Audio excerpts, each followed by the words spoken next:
ሰላም እንዲናችሁ ዩቲዩብ ቻናል ቤተሰቦች ዛሬም እንደተለመደው በሌላ አዲስ ቪዲዮ ተመልሻለሁ። በዛሬው ቪዲዮ የኢንተርኔትን ጥቅምና ጉዳት በትንሹ ለማየት እንሞክራለን።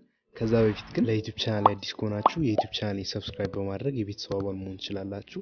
ይሄንን ቪዲዮ ላይክ ማድረጋችሁ እንዳትረሱ።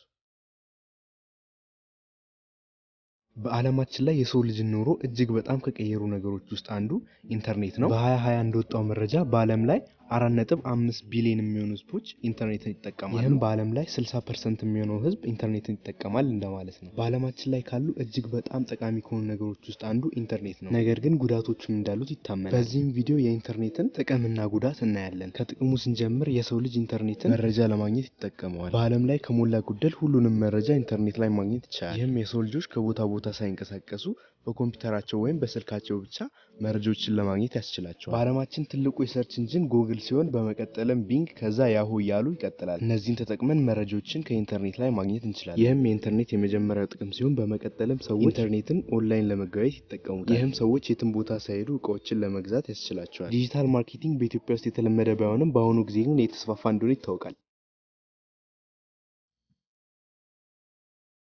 ሌላኛው ከኢንተርኔት ጥቅሞች ውስጥ አንዱ ኮሙኒኬት እንድናደርግ ማስቻሉ ነው። የተለያዩ ሶሻል ሚዲያዎችን በመጠቀም ሰዎች ጋር መልእክቶችን መላላክ እንችላለን። በድምጽ ሊሆን ይችላል፣ በቪዲዮ ወይም በተለያዩ ፎርማቶች መልእክቶችን መላላክ እንችላለን። ይህም የሰው ልጆችን ህይወት እጅግ በጣም ያቀለለ ነገር ነው። ሌላኛው የኢንተርኔት ጥቅም ለትምህርታችን ነው። ኢንተርኔትን በመጠቀም የተለያዩ ለትምህርታችን የሚጠቅሙ መጽሐፎችን ማግኘት እንችላለን። ሪሰርቾችንም ከዛ ላይ በቀላሉ መስራት እንችላለን። ይሄ ብቻ አይደለም፣ ኢንተርኔትን በመጠቀም ኦንላይን ቢዝነሶችን በመስራት ገንዘብ ማግኘት እንችላለን። በአጠቃላይ ኢንተርኔትን በመጠቀም ብዙ ነገሮችን በህይወታችን ላይ መቀየር እንችላለን ማለት ነው። የዚህን ያክል ስለ ኢንተርኔት ጥቅም ካወራን አሁን ደግሞ ስለ ኢንተርኔት ጉዳት እናወራለን።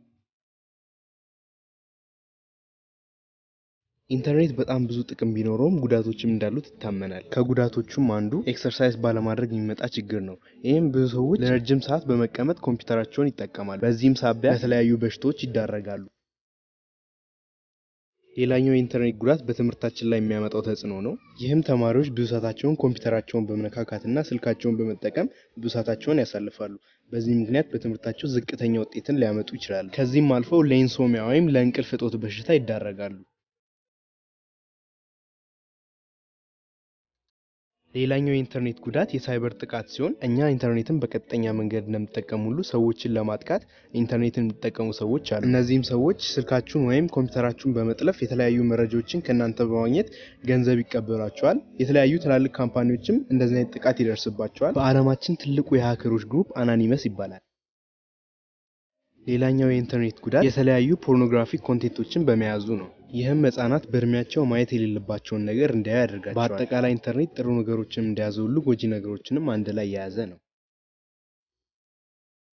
ለዛሬ በኢንተርኔት ጥቅምና ጉዳት ላይ ያዘጋጀሁላችሁ ቪዲዮን ይመስል ነበር። ቪዲዮን ከወዳችሁት ላይክ፣ ሰብስክራይብ እና ሼር ማድረጋችሁን እንዳትረሱ። በቀጣይ ቪዲዮ እስከምንገናኝ ድረስ በያላችሁበት ሰላማችሁ ይብዛ።